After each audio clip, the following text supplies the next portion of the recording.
Hi, I'm Freya. The morning started like any other Tuesday.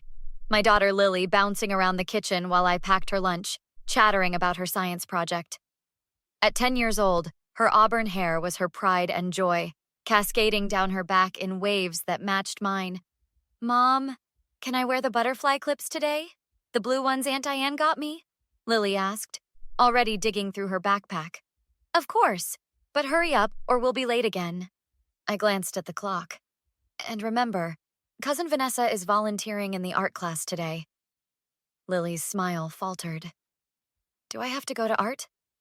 I paused, noticing her sudden change in mood. What's wrong with art? You love art. Vanessa always makes fun of my drawings. Last time she told everyone my horse looked like a microwave with legs. She said what? I set down my coffee mug. Why didn't you tell me this before? Lily shrugged, suddenly interested in her shoelaces. I didn't want to cause trouble. You always say family is important. Nothing is more important than how people treat you, not even family. I ruffled her hair. If she says anything mean today, tell Mrs. Goodwin immediately. Promise? Promise, Lily nodded, brightening again. Will you still come to the butterfly exhibition on Friday? Front row, with my camera ready, I promised. How could I have known that by afternoon, my world would implode? The call came at 1:47 p.m. Miss Collins? This is Principal Warner. There's been an incident involving Lily. She's physically fine, but I need you to come to the school immediately. When I arrived, my friend Megan, a fourth-grade teacher, hurried toward me. I came as soon as I heard. This is beyond outrageous. What happened? They wouldn't tell me over the phone. It's Vanessa. She stopped. You need to see for yourself. Inside the principal's office, Lily sat with a school beanie pulled tightly over her head, her face streaked with tears. Sweetie, what's wrong? I knelt before her. Lily's hands trembled as she slowly removed the beanie. I gasped. My daughter's beautiful hair was gone. Patchy, uneven clumps remained, some areas shaved to the skin. It was during art period, Principal Warner explained. Your cousin was assisting with haircut demonstrations for the theater department.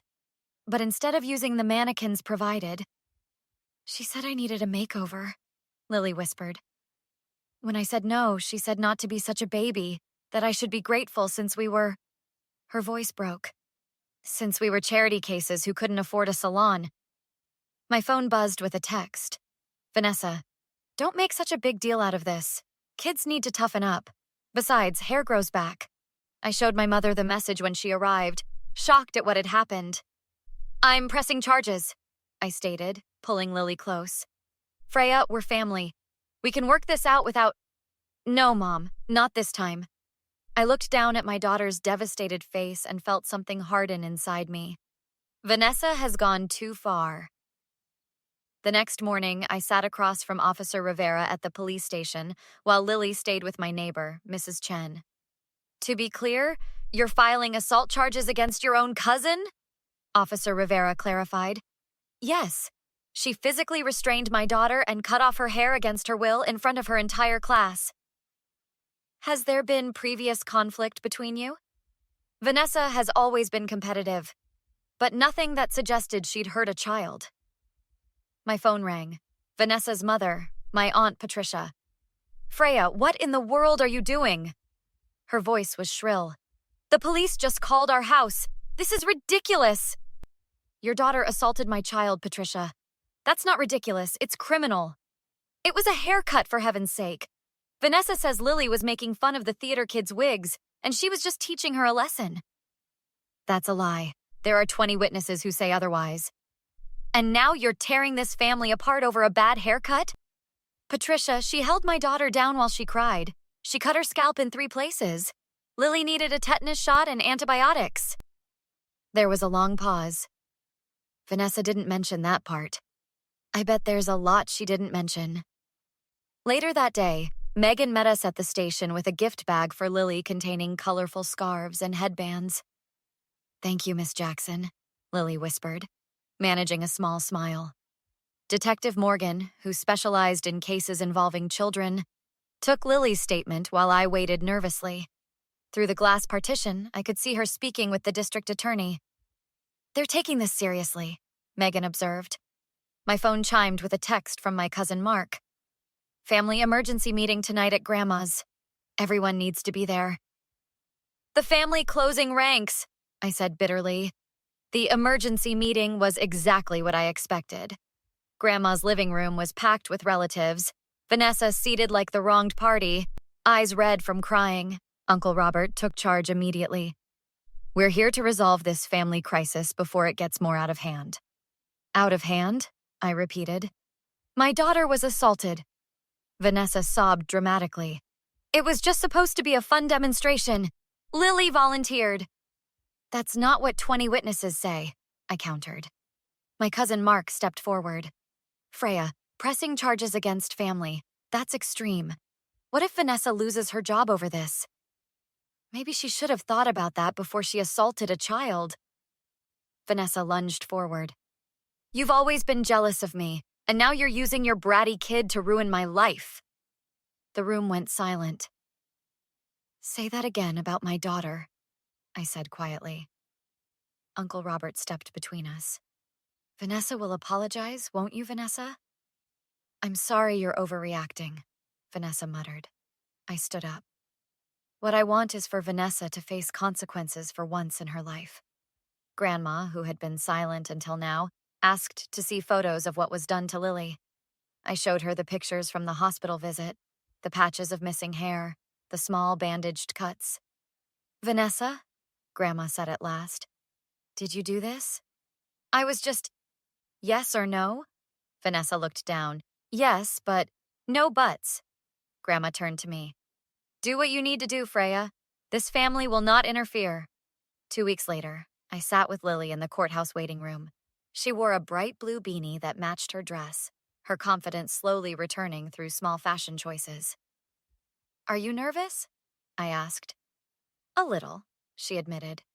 "Will I have to talk in front of everyone?" "Not today. Today is just to determine if there's enough evidence to move forward." "I can do it," she said with determination that made my heart swell. "Miss Perez says speaking our truth is how we take back our power." Our lawyer, Miss Winters, approached with good news. "The school security footage clearly shows Vanessa preventing Lily from leaving the chair. That establishes the restraint element of the assault charge. Combined with the witness statements and medical report, it's very strong," she continued, before lowering her voice. "Vanessa's lawyer has reached out about a plea deal. She's willing to plead guilty to a lesser charge if you'll drop the civil suit." "I don't care about the money. I care about Lily seeing that actions have consequences." As we entered the courtroom, I saw Vanessa for the first time since the incident. She sat beside her lawyer, wearing a conservative blue dress I'd never seen before.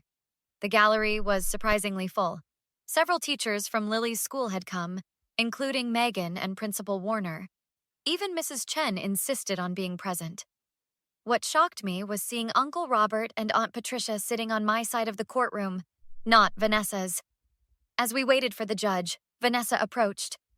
"Freya, please. Can we talk for a minute? We have nothing to discuss."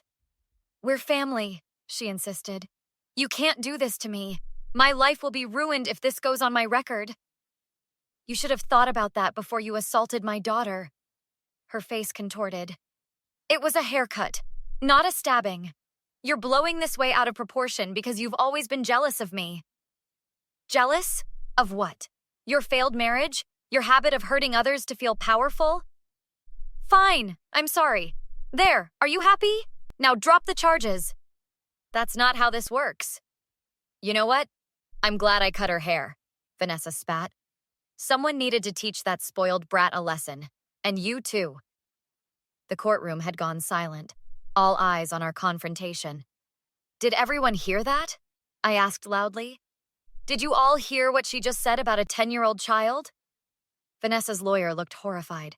The prosecutor was already taking notes. "Miss Collins," the bailiff warned, "return to your seat immediately." Vanessa suddenly seemed to realize what she'd done. Her face paled. "Freya, I didn't mean—" "Bailiff," the judge called, entering the courtroom. "Is there a problem here?" As Vanessa retreated, she glanced back at me, her expression a mixture of anger and fear. "You'll regret this," she hissed just loud enough for me to hear. "I promise you will." 6 months later, I stood in our bathroom watching Lily examine her reflection. Her hair had grown into a stylish pixie cut that suited her perfectly. "I think I might keep it short," she announced. "Maddie says it makes me look like a cool anime character." "It's entirely your choice," I told her. "Long, short, whatever makes you happy." The doorbell rang and Lily raced to answer it. "It's Miss Jackson," she called out. Megan entered with a gift bag. "Special delivery for the science fair champion." "I haven't won yet," Lily reminded her, but took the bag eagerly. "Custom lab coat with your name embroidered on it," Megan explained, as Lily pulled out the white coat with "Lily Collins, Future Scientist" stitched in purple thread. While Lily tried it on, Megan asked about the final hearing. The judge made the restraining order permanent. Vanessa can't come within 500 feet of Lily or the school for 5 years. And the other charges? Guilty on assault and false imprisonment, 2 years probation, mandatory therapy, 200 hours of community service, and she lost her teaching certification. And the civil settlement? I'm using it to start a college fund for Lily and to establish an anti-bullying program at the school. As we gathered around the kitchen table later, my phone buzzed with a text from my mother. "Vanessa's asking to attend Thanksgiving dinner. Says she's completed anger management and wants to apologize in person." I showed it to Lily. "What do you think, sweetie? It's your decision too." "Is she still saying it was just a joke?" "According to Grandma, yes." "Then no," Lily said firmly. "A real apology means understanding what you did wrong." Later that evening, as I tucked Lily into bed, she asked, "Mom, are you still mad at Vanessa?" "I'm not angry anymore, but I haven't forgotten what she did. Forgiveness doesn't mean letting someone who hurt you back into your life." Miss Perez says holding on to anger is like drinking poison and expecting the other person to die. Miss Perez is very wise, but there's a difference between letting go of anger and pretending nothing happened. The next morning, we were preparing for the science fair when Aunt Patricia came to apologize. I should have seen what was happening with Vanessa. I made excuses for her behavior for years. Her eyes filled with tears. "We'd like to contribute to that anti-bullying program you're starting, if you'll let us." After she left, Lily asked, "Are we going to let them help?" "What do you think?" "I think it would help other kids, and maybe it would help them understand better." "Then yes, we will." As we drove to the science fair, Lily suddenly asked, "Mom, do you think I could start a support group for kids who've been bullied?" "I think that's a brilliant idea." "I could call it Butterfly Club," she continued excitedly. "Because butterflies start out one way, then change into something even more beautiful." "Just like you," I said, reaching over to squeeze her hand. "And butterflies are tough too," Lily added. "Did you know their wings are stronger than they look? That's in my science project." "I didn't know that." "Yep, they seem fragile, but they can fly through storms and everything." Just like my daughter, I thought, glancing at her shining face. Butterfly Club it is. What would you do if someone hurt your child? Would you seek justice or peace? Leave a comment below with your thoughts, and don't forget to like and subscribe for more stories about triumph over adversity.